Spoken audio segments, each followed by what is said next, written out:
Tu me demandais tout à l'heure pourquoi le passage de l'Odyssée au Cantique des Cantiques. En fait, je pense que ces textes-là, ils ont plus de poids qu'on ne s'imagine dans la culture.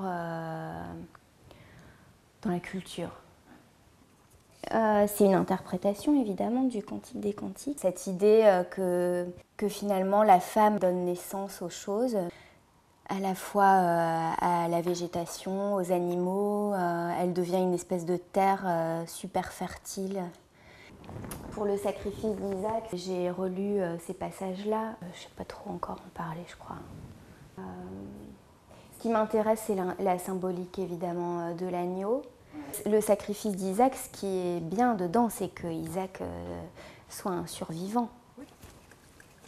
La vie, elle est pleine de sacrifices. Le choix d'être artiste, finalement, c'est difficile d'assumer ça comme un travail et de lier la vie de famille et ça. Et rien n'est fait pour ce type de choix, en fait.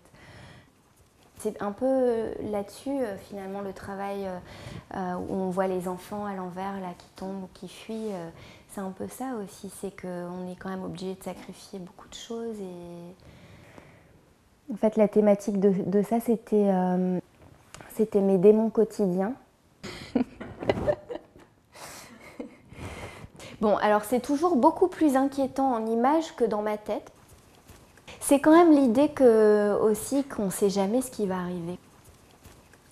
La chaise de jardin est un classique chez moi. Le fil de mon travail, c'est le temps et juste le mouvement, quoi. Le mouvement et le temps et le son et le vent. Et, dans les cieux, donc ces lumières changeantes, ce qu'on peut voir dans les nuages, des éclairages, quoi, finalement, sur la vie.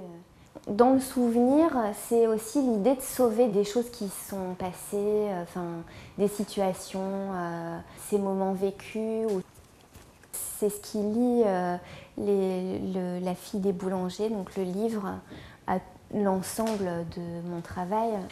C'est la rencontre d'une petite fille, donc, qui est moi, petite fille, qui vit là et qui voit passer des gens. Et ces personnes-là, elles existent ou elles ont existé. Après, ce qu'il en reste, c'est pas ce qu'elles étaient. C'est le fantasme de la petite fille sur ces personnes-là, qui elles pouvaient être, etc. En général, je ne savais rien de ces personnes, ou très très peu, quoi. La mémoire, c'est aussi le fantasme sur le souvenir. Le boulanger, c'est un travail qui est très refermé sur la famille, sur un lieu aussi, et puis sur des gestes finalement très ordonnés, avec une rythmique. Et il y a le son de l'outil, le rouleau, donc tout se fait dans un certain ordre. Finalement, avec la gravure, c'est un peu ça aussi, parce qu'il y a des gestes qui sont toujours les mêmes dans la préparation. Il y a un rapport très très fort à la matière. Ce qui m'intéresse, c'est que mon support, il puisse garder toutes les traces que j'amène dessus, donc toutes les gouttes d'eau, toutes les coulures, toutes les taches. Et donc je crée un support qui va avoir une grande mémoire. C'est ça qui m'intéresse aussi.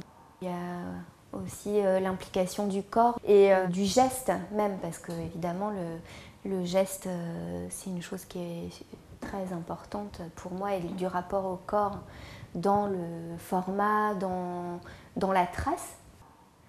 Je travaille autour de mon papier et il y a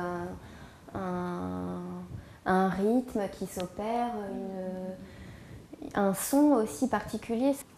Et ça, dans la gravure, ça m'aide beaucoup aussi. C'est pas de l'aléatoire, parce qu'au fur et à mesure des expériences, on réussit à dompter un peu cet aléatoire-là. Mais il y a quand même des choses qui apparaîtront d'une manière que j'ai pas décidé vraiment. Et donc après, j'agis en fonction de ce que j'obtiens aussi.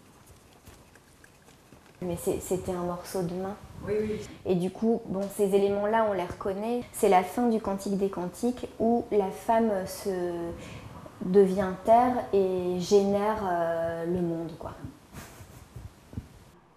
Et là, par terre, tu fais une panthère ou tu fais un... C'est au départ, alors en fait c'est un agneau normalement. J'en peux plus des agneaux en fait, je crois que je vais finir par les zigouiller. Et puis il m'énerve quoi. Je me dis qu'est-ce qu'il a à être si bête quoi.